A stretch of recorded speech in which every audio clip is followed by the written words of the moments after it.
Base है भी, वो भी लोग बहुत पसंद करते थे। लेकिन अब अल्लाह ने जब मुझे मौका दिया, एक इतना जबरदस्त मियाँ साथ लगा दिया मेरे 2 साल से 2.5 साल हो गए हमारी शादी को, तो अल्लाह ने ये करम कर दिया कि थोड़ी सी ज्यादा इन्वेस्टमेंट करके हमने, जैसे अभी ये मास्क है नाजिया ये रेगुलरली यूज कर रही है, प्योर ऑयल्स डले में, इसमें ऑलिव ऑयल की बेस है मास्क के अंदर, और इसमें तिलों का तेल है, बादामों का तेल है, इसमें सिसमिन सीड ऑयल है जिसे तिल कहते हैं सफ़ेद, काले तिल भी हैं, सफ़ेद तिल भी हैं, इसमें आंवले का तेल भी है, इसमें बहुत सारे ऐसे तेल हैं जो कलर ट्रीटेड बालों के लिए भी, जैसे नाजिया के बाल थोड़े स्ट्रीक्स किए होते हैं, इसने कलर किए हुए होते हैं ना, तो इनके बालों के लिए भी इनको मैंने कहा कि आप, हमारा एक तेल भी बहुत ज़बरदस्त है जो इसी का बेस है, सारे कुछ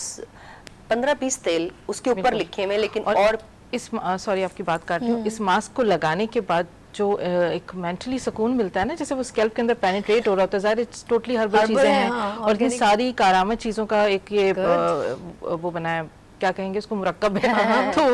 वो मुझे तो लगा कि इतना सुरूर सा आता है, मैंने बकायदा इस पे एक पूरी वीडियो भी बनाई, अपना पूरा तमाम कंपाउंड्स जो इसके अंदर मिलके वो एक आपकी नर्वस सिस्टम को रिलैक्स करते हैं ना, जो भी चीज आपके स्कल्प में जा रही है, अगर आप थोड़ा सा उसका डीप रिसर्च में जाओ तो वो आपके मिडे तक जा रही है। आप देखें कभी कभी आप डाई करवाते हैं या कोई भी प्रोडक्ट सर में लगाते हैं जो तेज आंखों में भी लगता है, मुंह में भी उसका सांस लेने में, इनहेल करते हैं, थोड़ा सा देर तक आप केमिकल सर पे लगाए रखें तो आपके मुंह में भी वो टेस्ट आने लग जाता है, you know. So all these product penetrate deep down in your pores and work. बिल्कुल सही, अगर आपके प्रोडक्ट्स में केमिकल नहीं है तो वो ज्यादा जल्दी पेनिट्रेट करेंगे। क्योंकि इंपॉर्टेंट चीज मेरे जहन में आ रही है, प्लीज ये भी बता दीजिए। जरूर।